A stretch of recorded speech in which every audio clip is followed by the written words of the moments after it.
Sly Cooper, Rise of Vexen. Chapter 3, Part 2.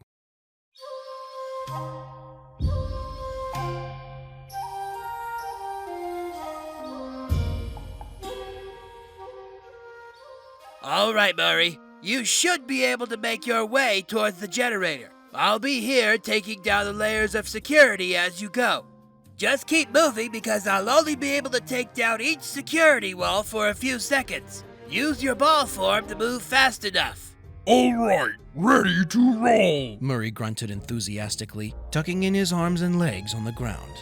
I'm initiating the security cascade now! Bentley called, pressing enter as the first laser wall zapped out. Murray began to roll through, gaining speed as he went. Laser walls came down as Bentley madly typed on his keyboard just before Murray would reach them. Bow before my bit rage! Bentley said happily, his fingers scrolling across the keys faster and faster as he breached one firewall after another. All right, Bentley, I'm in. Time to power down. Murray called, the building shuddering with his destructive punch. The clock starts now, Vexen. Get in there and let me know when you are in. Bentley radioed. Vexen and Ivan pulled off a vent cover, winding their way through until they dropped into the office specified by Bentley. We're in. Good. We need any reports about this sculpture forger, which should be in the chief's office to the left of where you are. Stay out of the lights. The backup power grid should be coming online soon. We're on it, Bentley. Ivan radioed. He and Vexen sneaked through the building as fast as possible, avoiding officers by hiding under tables or ducking into empty offices. Just as they were about to get to the office, Vexen heard Winthorp's voice coming from the briefing room. Following the trail of shipments brought me here. I'm looking for this man, Braden George. He's a leader of the sculpture forgery ring. Vexen tried to peek through the window, seeing a well-dressed rat displayed on the slideshow. Stay here and gather what intel you can. I'll go to the office, Ivan instructed. Vexen nodded in response, looking along the walls to try and find a less conspicuous way of entering the room other than the door. To the left, she spotted a vent at floor level. With a quiet tug, she pulled it from the ducting, crawled in, and propped the cover behind her to ensure she could get back out. Once she pried the inner vent free, she crawled across the floor under one of the tables, carefully avoiding the police officer's feet. Once in a position to better see the screen, an officer asked what had stopped Braden in the past. We at Interpol have performed several raids on his workshops, but only his sculptors were found, and we managed to get some of them to talk. Their information revealed that Braden would leave 2 days before every raid we performed. This pattern suggests he had a mole working for him, Winthorp said, changing the slide to who Vexen thought to be Constable Nayla. Vexen pressed a button on her shades, taking a picture of the screen. I thought Nayla died at the clock law incident. How is she still alive? She thought, shaking her head and refocusing her attention as Winthorp continued. Lieutenant Nyla was found to be this mole and arrested. While en route to the prison, the transport was attacked, and she has since gone missing. We still haven't found who orchestrated the attack, but whoever it was must have police or military training, as it was executed with surgical precision. Without his mole, Braden should be unaware of our raid.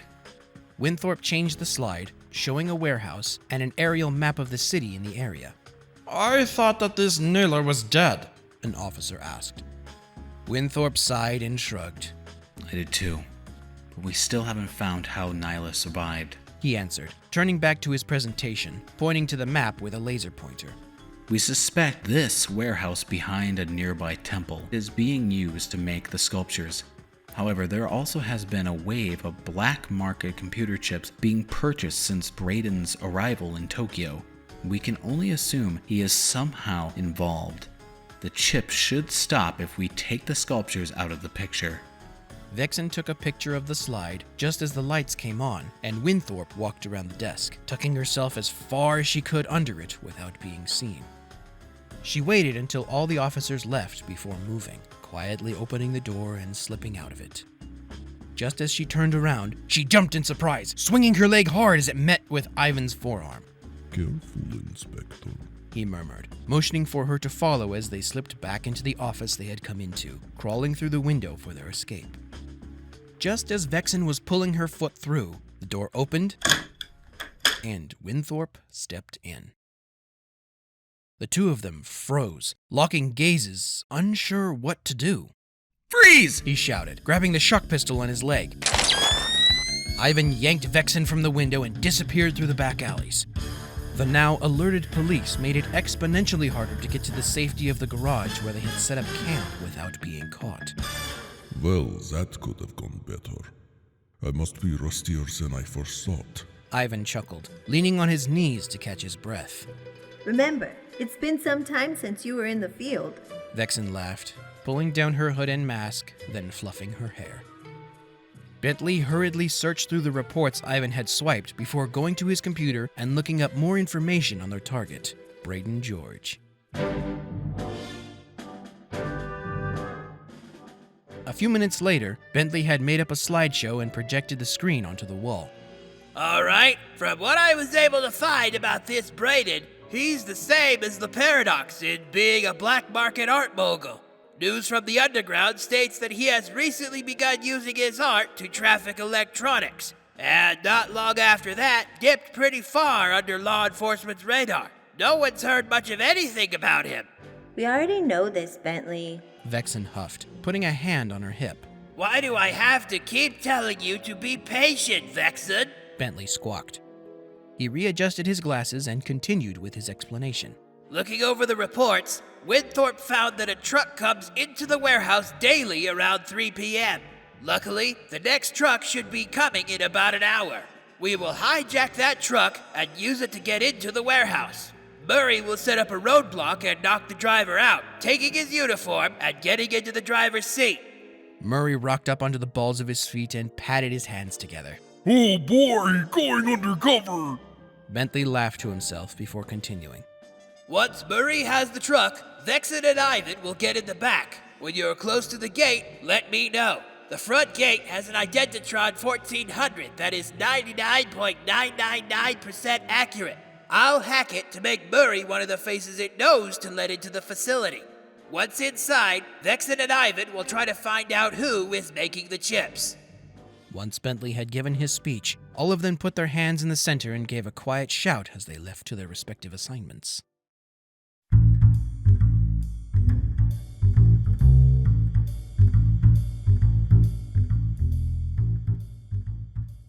As Winthorp entered the room designated as his office, he stood dumbfounded when he saw someone dressed in black leaving the police building.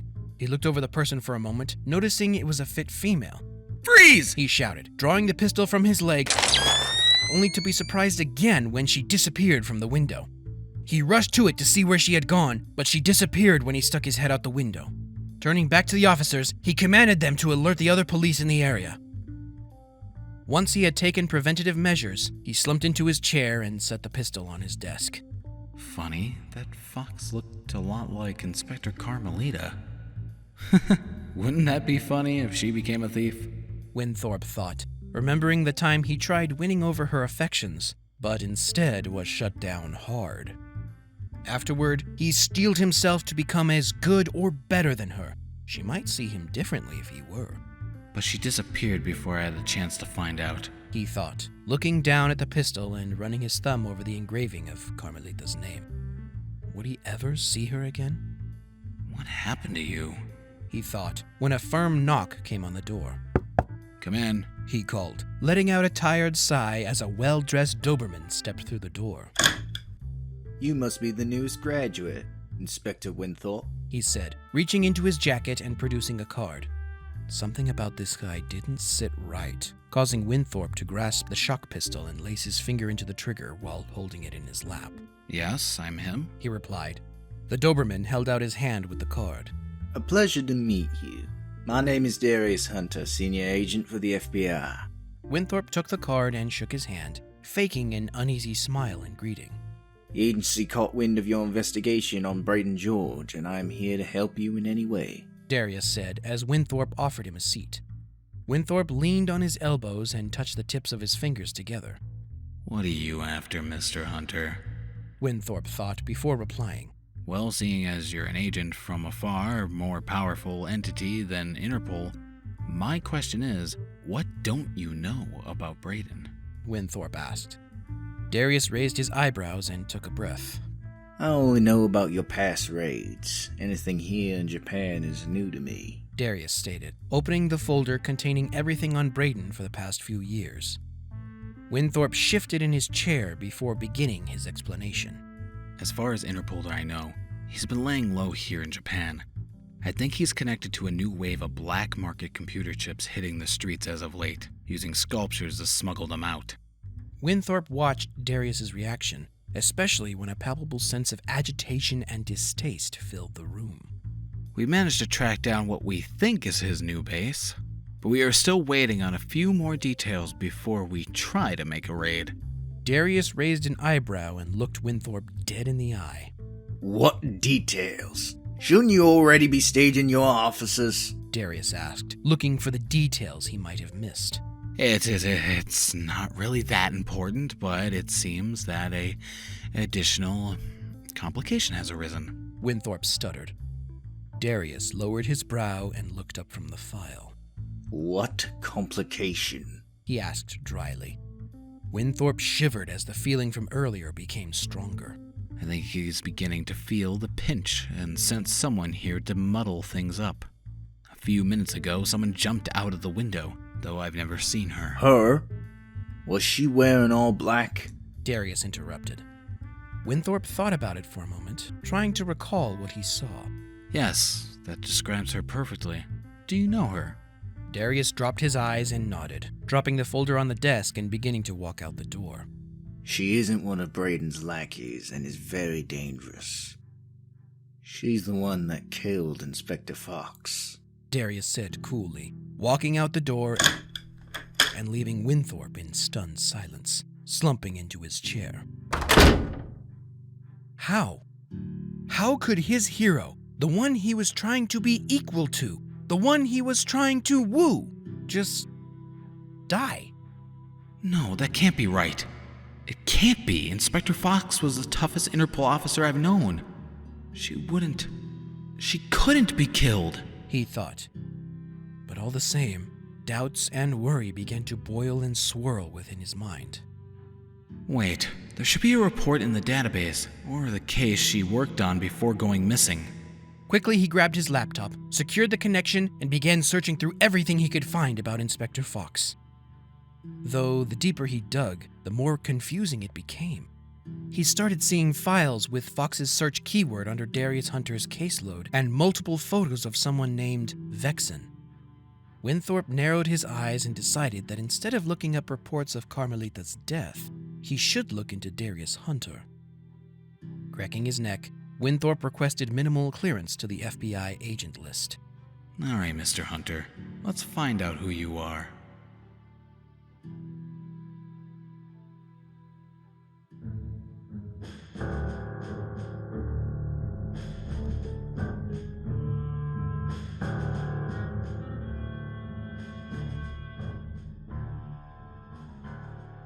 Braden was happily carving out a finely detailed hand when his shoulder burned from someone clamping down hard, throwing him into the wall.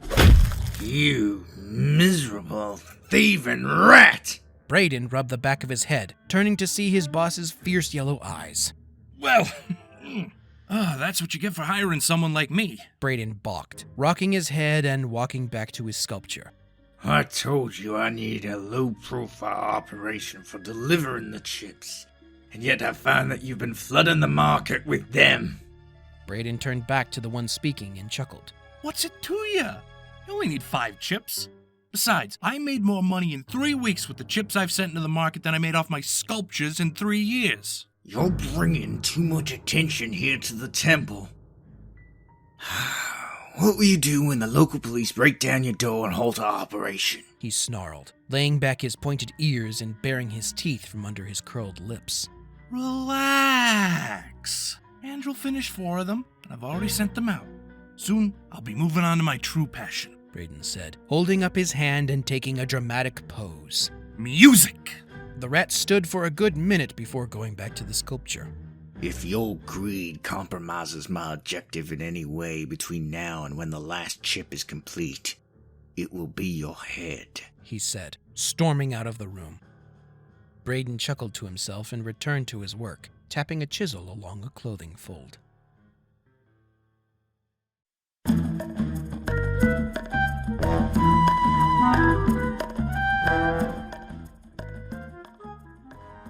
The driver looked down at the radio, turning the dial to refine the signal and begin a call.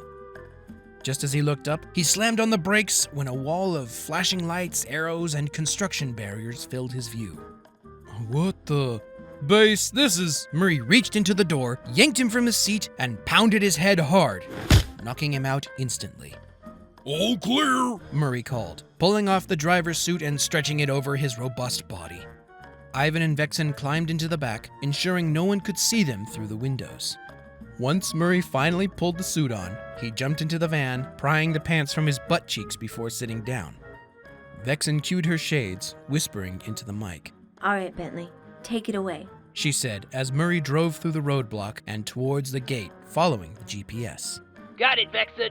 All right, you electronic wonder. I'm about to blow your bikes to bits. Bentley triumphantly called, his fingers flying across the keyboard. Line after line of code scrolled across the screen, allowing Bentley further into the computer system. Within a minute, he had forced his way into the central database. The picture of Murray's face was planted, creating a profile to allow Murray through. But just as Bentley was about to complete the infiltration, a warning flashed across the bottom of his screen. Oh no, he thought, tending to the warning and finding that a brute force tracking program was reverse hacking his systems. Bentley managed to redirect the program, but 2 more programs appeared just as he finished the dead end. This is bad! Vexen, where are you guys? He radioed, redirecting the other programs any way that he could. The other 2 programs took the bait and went down the dead ends. But when Bentley tried to finalize the insertion, a large message appeared on his screen saying administrative authorization required. We're coming up to the gate now. What's wrong? Vexen asked. I wasn't able to get Murray's picture in. There was another layer of security I missed, and our network here at the Hideout is being reverse hacked. I can't hold it off for long, Bentley shouted, turning his attention back to the programs and finding they obliterated his misdirections. His fingers blurred as he created new dead ends. Bentley, what do you need? Ivan asked. Bentley turned back to one of his other computers, typing out hacks and tapping into the surveillance satellite. There are 4 network dishes on top of the buildings in the area. Destroy those and we'll be golden. I'm activating my iron firewall, so I won't be able to help you. I can hold off this attack for about 4 minutes, give or take, he said, returning to his main computer and finding his redirections eliminated faster than he had anticipated. Make that 3 minutes. Good luck, Bentley called, opening the firewall and activating it. Murray pulled to the side, allowing Ivan and Vexen to get out. Vexen scrambled to the rooftops, trying to find what looked to be the dishes. The first she found was 3 buildings away and guarded by 2 men. Gritting her teeth, she began jumping from roof to roof, knocking out any other guards she came across. What are you doing? You need to be more inconspicuous than that. If the guards see you, they'll raise the alarm, Ivan shouted over the comm. We've got less than 3 minutes to keep this hack out. I'm not worried about being seen. We'll deal with it later. Vexen shouted back, jumping the long span to the building that held the dish, smashing her knee into the first guard's face, then slamming the other to the ground with a roundhouse kick. She picked up one of the guard's assault rifles and shut out the power supply. She took the gun with her to the next dish, taking Ivan's advice, trying to avoid the guards where possible, and taking down the one she couldn't. Vexen destroyed the second dish with the same efficiency, meeting Ivan at the third. Bentley could only sit at his computer, making up hundreds of dead ends and backtracks to reroute the hack in case the firewall failed. He had just finished the 40th backtrack when the iron firewall began flashing a warning. The first layer had been breached. Within a minute, the hack had broken through the second layer. Bentley threw in a few dead ends and backtracks to slow down the hack, but were obliterated faster than he could put them up. Bentley could only watch and hope as each layer of his firewall was taken down, despite each layer being more complex than the last. When it came down to his final layer, he brought up the details, watching as each line of code was taken down second by second. He reached over to the power cord, ready to yank it from the socket. It was his last option left to him, but it would mean all his data, hacks, and drivers would be lost forever. Even his most powerful brute force custom program, atomic_.pif. But pulling the plug would prevent their discovery. Goodbye, old friend. He mumbled, gripping the cord harder when the message, "Attack terminated," flashed across the screen. For a few moments, Bentley did nothing, using a secondary computer to check if the hack was still there. Once he confirmed the hack was gone, he took down the firewall and cued his mic. Vexen? Ivan? Are you there? Moments of silence seemed to stretch out for hours. Vexen, can you? We took care of the towers, Bentley. Vexen said, panting hard. Bentley let out a hard sigh of relief, returning to his original mission of putting Murray's picture in the database. Once Ivan and Vexen returned to the truck, Murray rolled through the front gate with no trouble until he was ready to be put into place for loading. Hey, what happened? You're 10 minutes late. One of the guards asked as Murray got out. Murray sucked in his lips, trying to think of something as Bentley buzzed in his ear an alibi. The truck died a few times on the way here. I checked under the hood, but couldn't find anything, Murray said, shrugging his shoulders. The guard sneered and shook his head. Fine, just warn us next time it happens, the guard said as he stomped off. Murray lightly knocked on the back door, signaling Vexen and Ivan to get out. Within moments, the two of them had disappeared into the shadows, hopping from one to another in quick flashes. More guards began to patrol the area further inside. Where do you think they would be hiding their production line, Inspector? Ivan whispered after diving into some particularly dark shadows. Let's keep going in. The more guards there are, the more likely we find the production line. Vexen replied, tiptoeing in the shadows so as not to alert the guards. They would use Ivan's night walk to cross the halls into other shadows, or silently take down soldiers and leave them in locked rooms. Finally, they made it to a heavily guarded door. Bentley, can you see what other security measures are nearby? Vexen asked, tapping the side of her shades and sending a picture to him.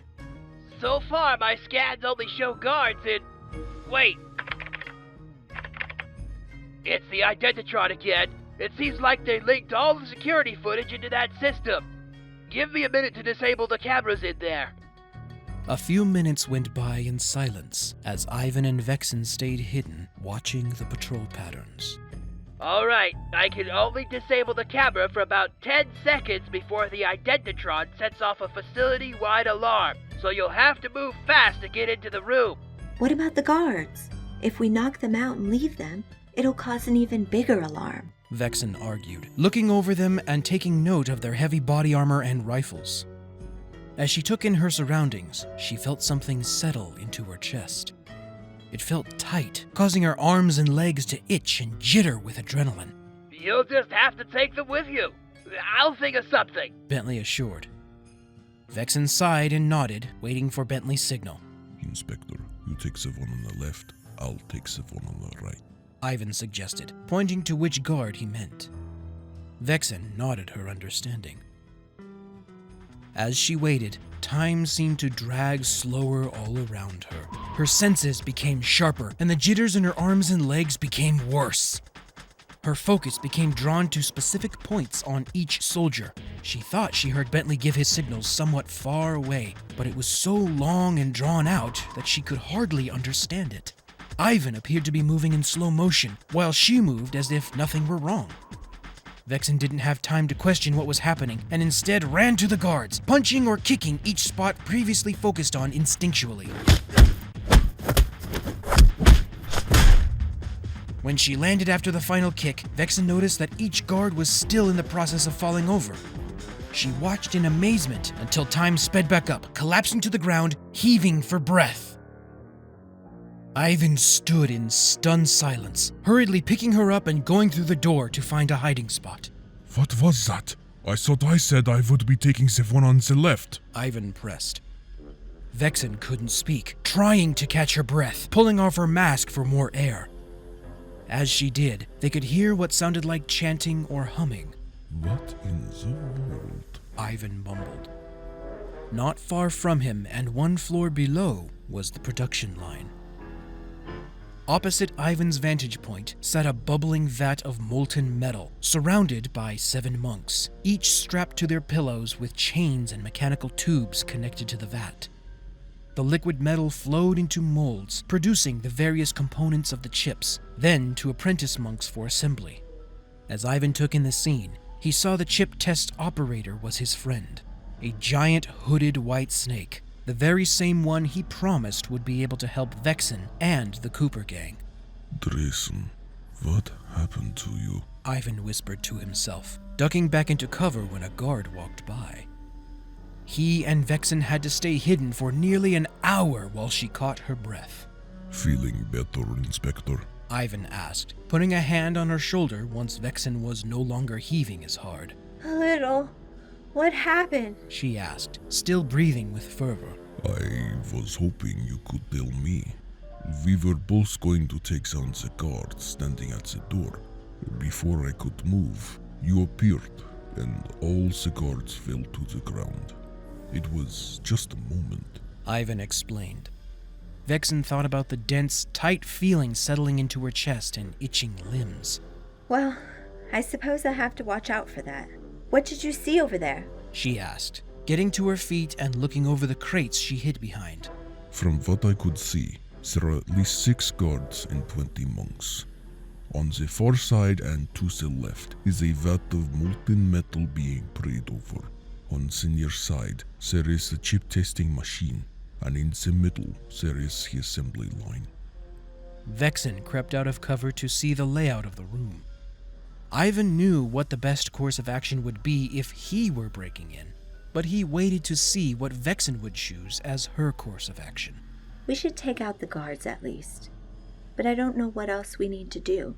We only came this far to see why Damascus Steel was coming here. Vexen whispered, looking to Ivan as he listened, staring at his friend, who seemed almost a shadow of himself. You make a strong point, Inspector. Bentley, did you hear all of that? Ivan asked. Affirmative. Get some pictures of the operation in there, and I'll compile a better attack plan. Vexen snapped a few shots with her shades when she heard the sound of someone coming through the door. Both ducked into cover, holding their breath and daring not move until the individual had passed. Yes, I'm well aware of your scheming, but I doubt he's going to forgive what you're doing, the first voice said. A second chuckled. Didn't you already finish the last chip? Everything I'm making now will be able to power those new quantum thingamajiggies you use. I've told you 1,000 times, you insufferable dolt. It's called a quantum computational aspirator. Vexen lowered her brow. Something about that first voice sounded familiar. Carefully, she peered over the crates to see a hunched-over rat and the oh-so-infuriating Dr. M. Is that who I think it is? Bentley asked. Yes, it's him. What's he talking about? Vexen asked, careful not to speak too loudly.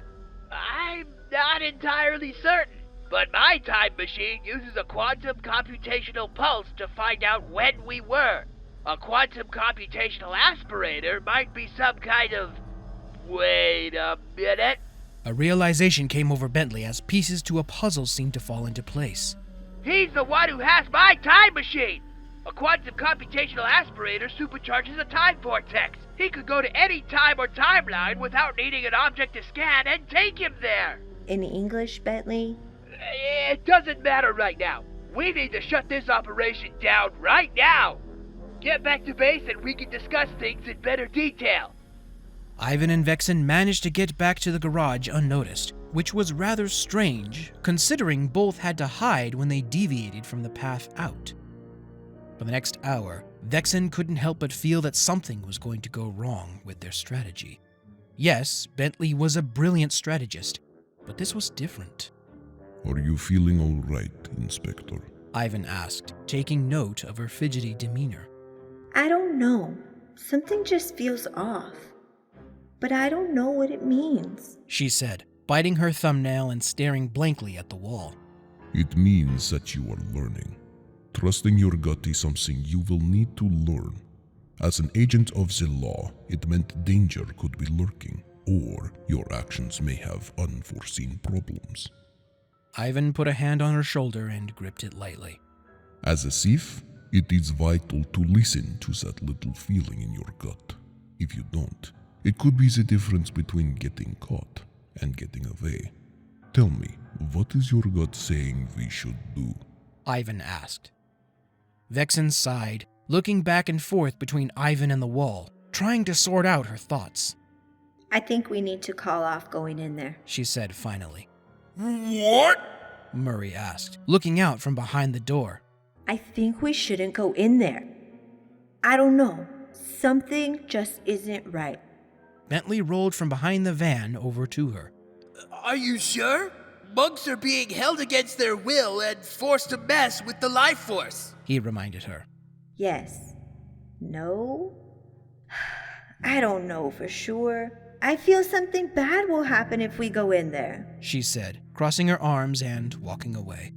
You're thinking of Adora's Foster, aren't you? Ivan asked, noticing that tears were rolling down her cheeks. Ivan closed his eyes and sighed. He knew the pain she felt. I made a promise to her, Ivan. I made a promise and I failed. I don't want that to happen again.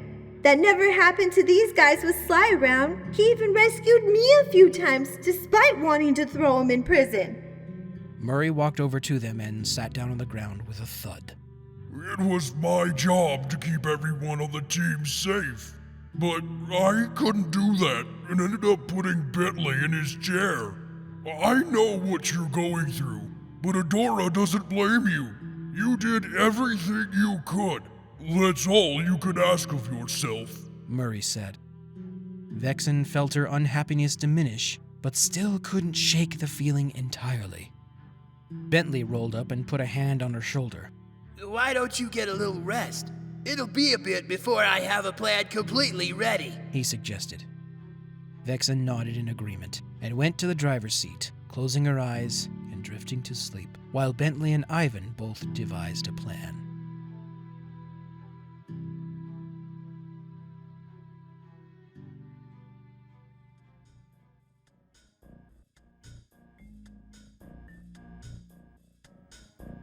Winthorp searched for almost an hour, but the best he could find on Agent Hunter was his academy and service record.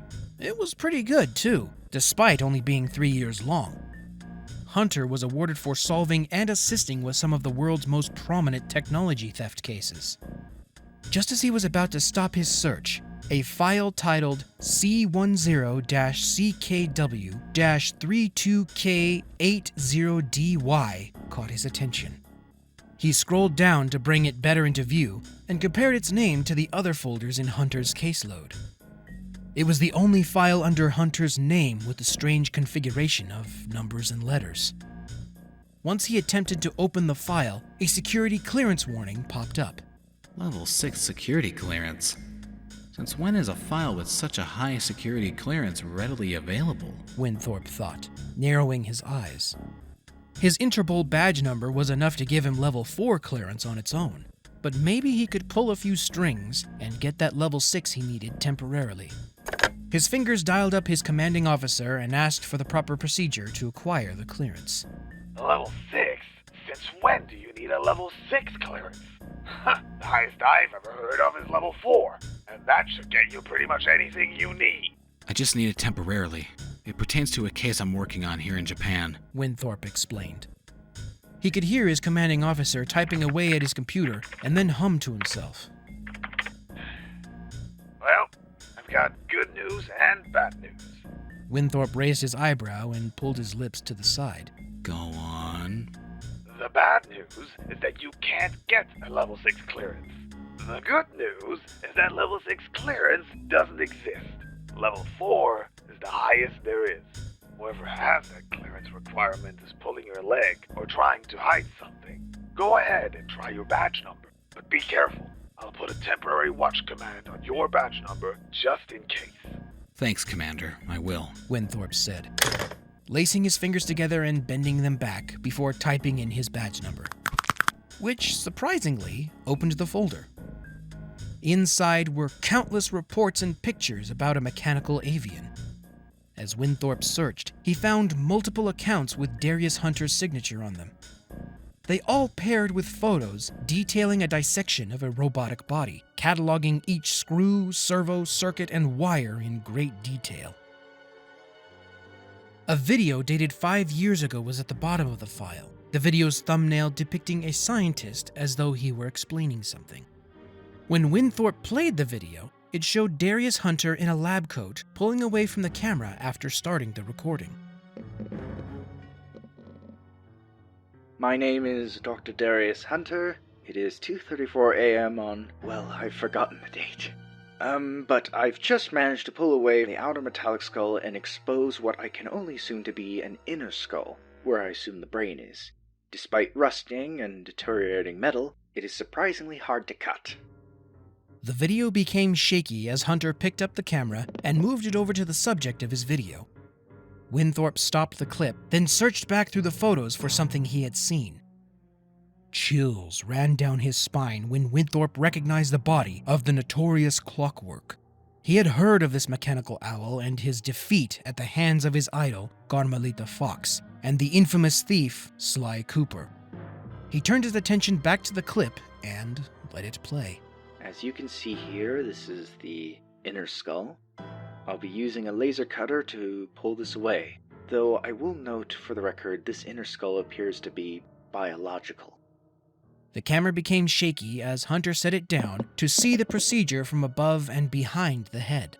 Also, for the record, I would like to be noted that the body of Constable Neela was discovered within what I can only call a throat. Her torso and limbs were infested with tiny hair-like wires. She is alive, but in a deep coma. It is unlikely she will ever wake up.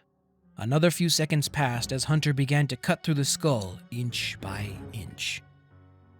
With almost a pop, the skull split open, making Hunter fall back and Winthorp jump in his seat. I certainly did not expect that, Hunter said, getting back up. Winthorp collected himself and leaned in closer to the monitor to watch. From what I see here, you may not be able to see it on video, but there are areas of the brain that appear to be replaced or supplemented with computer chips and circuitry. I will attempt to remove the chips lodged in the prefrontal cortex. Perhaps if I can access these chips, we can understand why Clockwork acted as he did and also understand Violent Thieves more thoroughly, he said, reaching back for a pair of tweezers and pulling out one of the chips. That's one. I should probably get a few more, Hunter chuckled, turning his attention back to another chip. Just as he began to pull, a high-pitched whine began to sound. Threads of electricity felt all over the brain, making Hunter get down from his perch. Winthorp leaned closer, seeing Hunter's coat reflect the red and yellow light of Clockwork's eyes. No, that's impossible. I've already removed your heart and nervous system. How can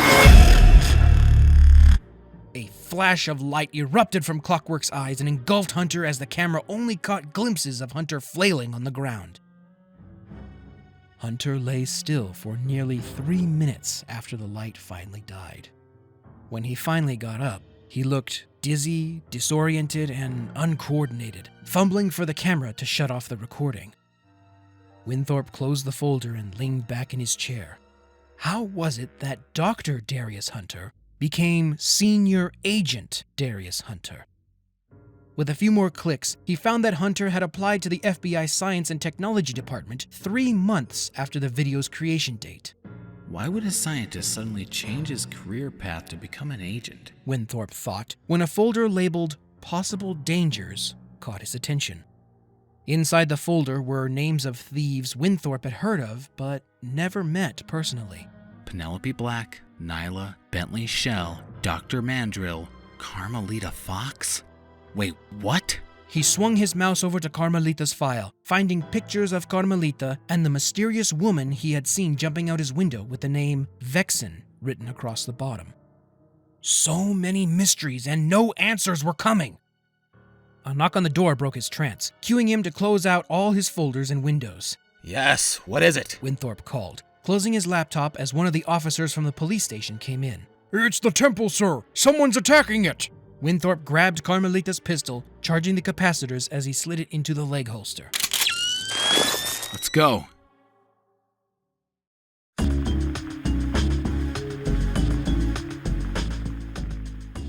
Here's what's going to happen. I call it Operation Silence. I determined that the best course of action would be to knock out the power first. Murray will drive his van to the power supply in the back of the temple. It's full of guards, but you should be able to knock them out of the way with a swing of your back bumper. Bentley pointed to Murray, who clapped his hands and hopped from one foot to the other. Drifting and demolition derby are two of my favorite sports. Vexen smirked, and Bentley pinched the bridge of his nose before shrugging and continuing. Anyway, while that's happening, I'll be hacking into the security system and disabling all the lasers guarding the vents using my grapple cam that... Bentley sighed as his thoughts drifted to his lost love for a moment, shaking his head and continuing. Once I have the lasers disabled, Vexen and Ivan should be able to get into the room without a hitch. Once inside, take out the guards and wait for the signal that Murray has taken out the power.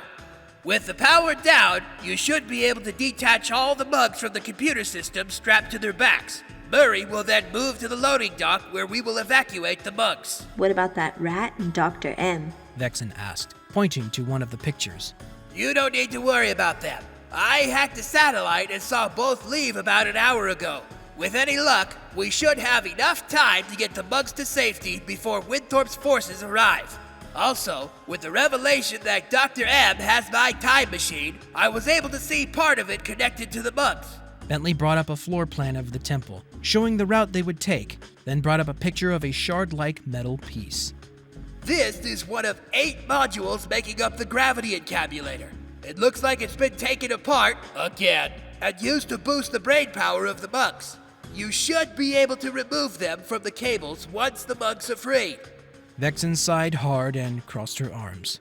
Her feeling of uneasiness hadn't subsided yet. Inspector? What's the matter? Ivan asked. I'm still feeling uneasy about this, she said, pulling up her mask and hood to get ready. Just trust your gut. If something goes wrong, just act as you think you need to, Ivan assured, both of them sneaking through the streets to set Bentley's grapple cam.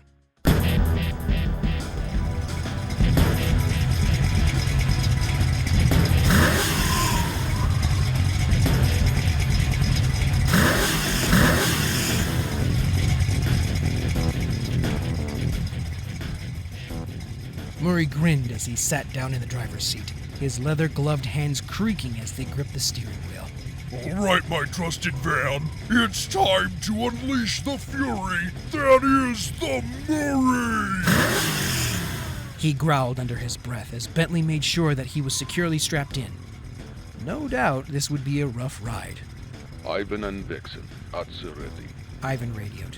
Bentley typed at his computer and cued his mic. Just a moment. I'm logging into the security system. It appears there is a slight glitch though, Vexen. Bentley radioed apologetically. Now what? Vexen asked back through what sounded to be clenched teeth. Bentley moved his grapple cam through the vents, positioning himself in an area where he could see. I'll only be able to disable the lasers for a few seconds at a time, or else the system will go into full lockdown and can't be disabled without a master key. Alright, I'm in. Begin operation in 3, 2, 1, go! Murray slammed his foot on the floor as the van responded with a screech and a lurch forward. As he powered through the streets, Bentley madly typed away at his computer. Walls of lasers winked out while Vexen and Ivan crawled through the vents as quickly as they could before the nets would go back up. Murray gripped the wheel harder as he roared through the streets, sometimes smashing the guards' vehicles. With each hit, Bentley would shout at Murray to try and keep the bumps down. If you hit too many things, it'll mess up my coding, Bentley called. Murray turned his head over his shoulder. Sorry, pal. I'll let you know when I can't avoid one. Ivan and Vexen would use their nightwalk to zip past laser walls in the vents, but it was becoming harder and harder to use. There would be more layers of lasers or just be far enough away that one nightwalk wouldn't clear them. Twice, Vexen was yanked back by Ivan, and 3 times Vexen had to do the same for Ivan. Listen, you crazy turtle. Can you keep these walls down any longer? Ivan and I are having trouble keeping up. Vexen radioed, skidding to a stop just as another laser wall came back on.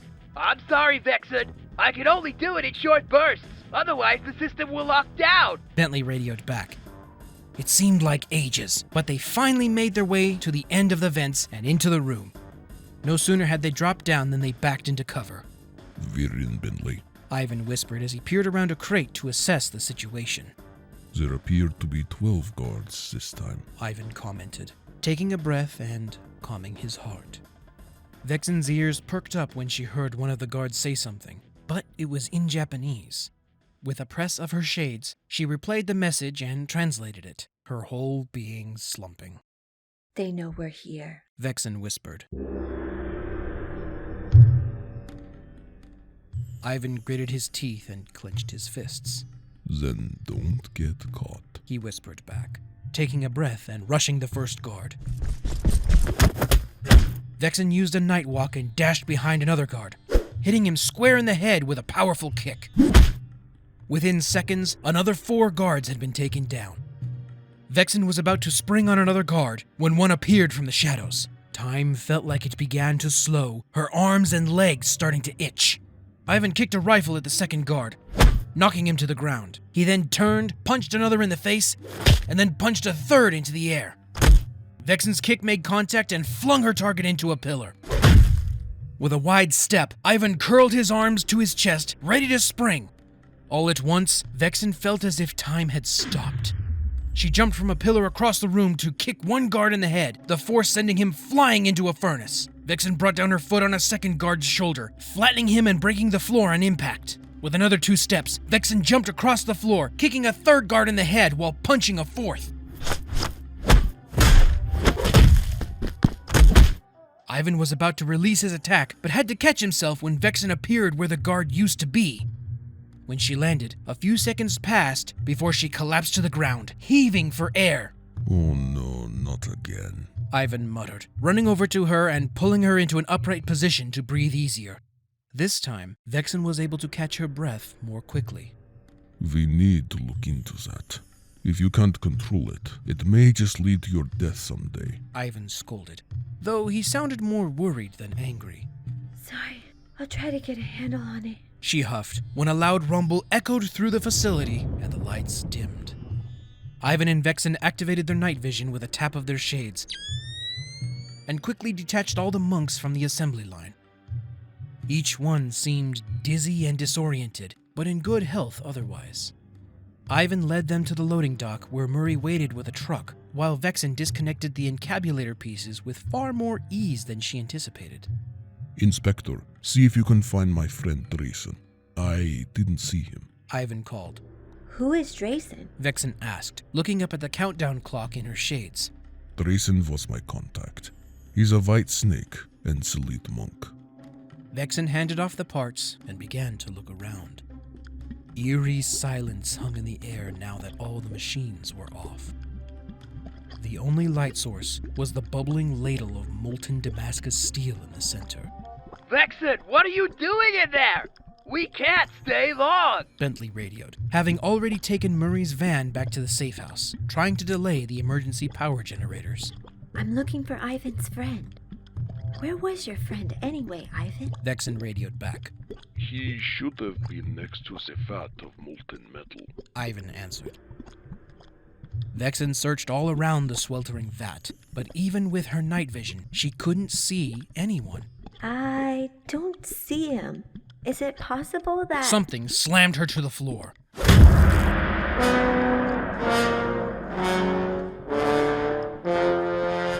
You shall regret interrupting the balance of these sacred grounds, a voice hissed as a pale snake rose over the vat, his hood spreading out wide behind him.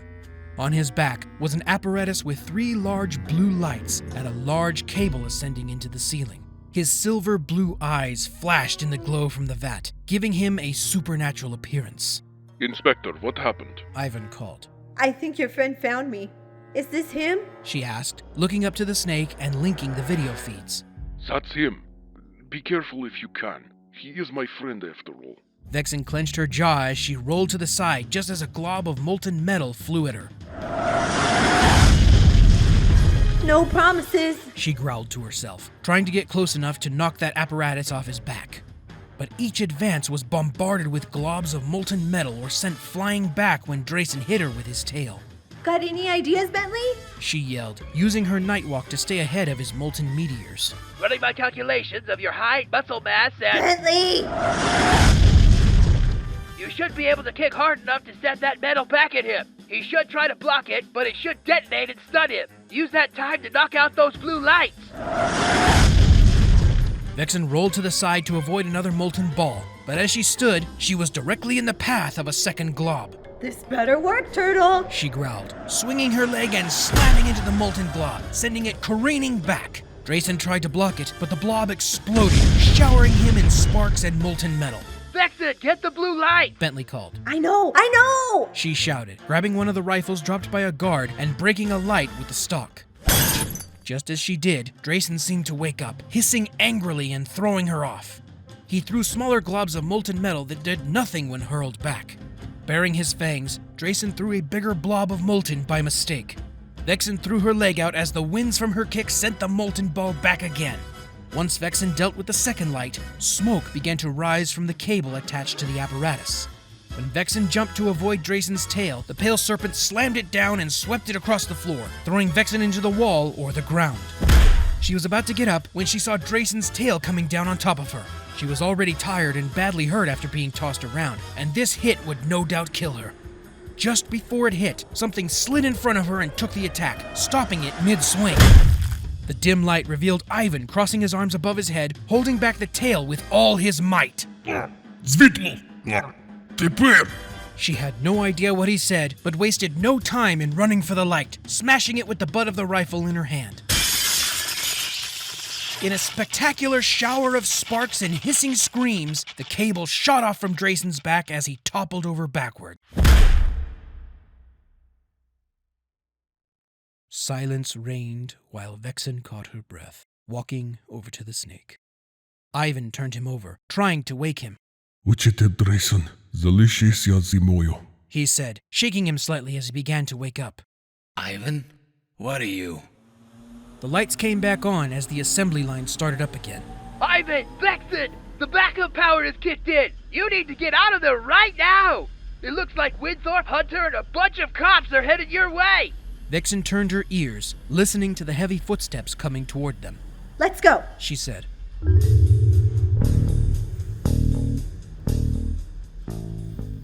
Ivan put Drayson over his shoulder, dragging him along into the dark hallway towards the loading dock. When they arrived, Murray and the truck were nowhere to be seen. Murray, where are you? Vexen shouted. Freeze! A voice commanded behind her. Vexen instantly recognized the voice behind her as Winthorp. She swallowed hard, holding her hands up slightly when she realized that her mask had fallen off. If I've done my research right, your name is Vexen, and you must be Ivan Castor. Put down the monk!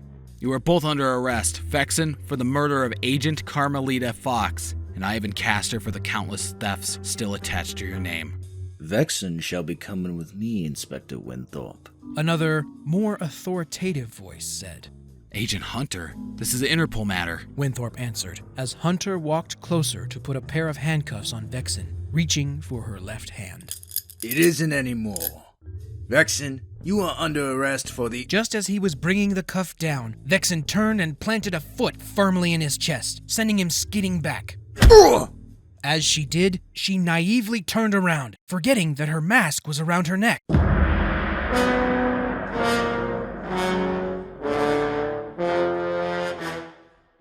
Winthorp, for a brief moment, caught a glimpse of her face.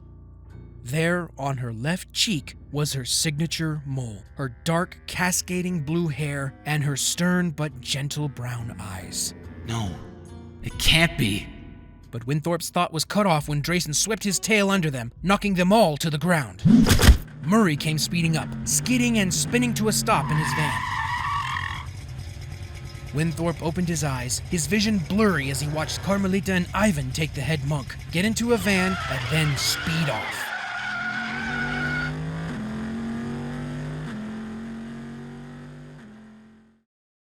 With a few blinks and rolls of his head, Winthorp pushed off the guard on top of him.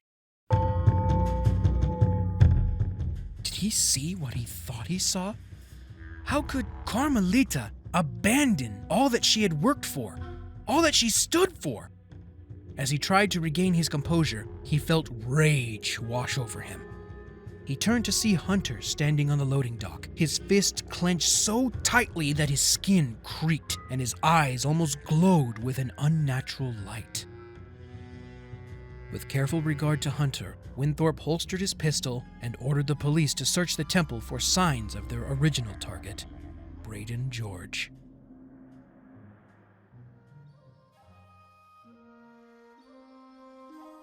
I cannot thank you enough for freeing me from that prison. It was like a nightmare that I could not wake up from, Drayson said, as Bentley worked carefully to remove what remained of the apparatus on his back. How did this happen in the first place? Ivan asked. Drayson looked over at him and smiled. I must be getting old. Some time ago, there came a rat seeking guidance. I told this lost one I was happy to offer some and was about to lead him to our cleansing grounds when someone struck me. When I awoke, all my underlings and I were as you saw. Someone by the name of Mandrill had hooked us all up to machines, forcing us to enchant a vat of steel and computer chips. With a breath of ease, Bentley pulled the last bolt from the apparatus and lifted the substantial part away, Murray throwing it to the ground with a heavy clang. That's much better. If we resisted, we were shocked horribly. Eventually, Mandrill controlled us with his computers.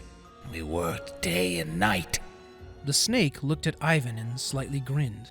I am surprised to see you again, Ivan, Drayson said, draping his tail over Ivan's shoulder. It seems that fate has brought us together once again, Master. Ivan replied, bowing low. Drayson's smile diminished slightly. I am no longer your master. I disagree with your lifestyle, but I can't argue your reasons for doing it. As for you, Carmelita, or Vexen, you seem to be holding secrets. Secrets that not even you are aware of, Drayson said cryptically, slithering over to her. How do you know my name? She asked with a stutter. I overheard that fellow who commanded you to freeze. I knew your father, and I knew of you. I just never thought we would meet like this. He smiled, looking down at her grandly. What secrets are you talking about? I watched while you dealt with the gods in an instant. I may not have been in control of my actions, but I was still well aware of what was happening. The way you flashed around the room as light is more than clue enough. There has only been one other to have that ability besides Cooper's ancestor, Matthew de la Cooper. Drayson smiled. Vexen lowered her brow. How do you know about the Coopers? Drayson looked to Ivan, still holding his cryptic smile. She has many questions, doesn't she? Drayson chuckled. There isn't much time. You must go to a place called Las Vegas. I overheard Mandrill and 2 others talking about having something delivered and heading there themselves. While I loathe to fall back on my old life, find someone by the name of Jake Windrow. He can answer your questions. Most of them, anyway. Vexen made mental note of the name, still unsure if she could trust this monk who sounded more and more like a thief. Well, at least we know where Mandrill's headed. He is the most likely candidate to have my time machine. What other reason would he need to build a quantum computational aspirator if not to create a super time machine? Bentley exclaimed, while Vexen thought for a moment. Then why steal your blueprints from your private server? Bentley thought about it for a moment. Mandrill had the intellect to reverse engineer his time machine with ease. The only person who knew about his second copy of blueprints was Penelope. For all he knew, she wanted nothing to do with him. I don't know, but we'll find out soon enough, Bentley said, loading up the last of his electronics. Will you be all right here, Master? Ivan asked as Bentley and Murray packed up their belongings and readied for the long trip ahead. You are no longer my student, Ivan. But yes, I will be all right. The 2 of them patted each other on the shoulder before parting ways. Murray pulled out of the garage and thundered down the road, headed for the USA, Vegas, and hopefully some answers.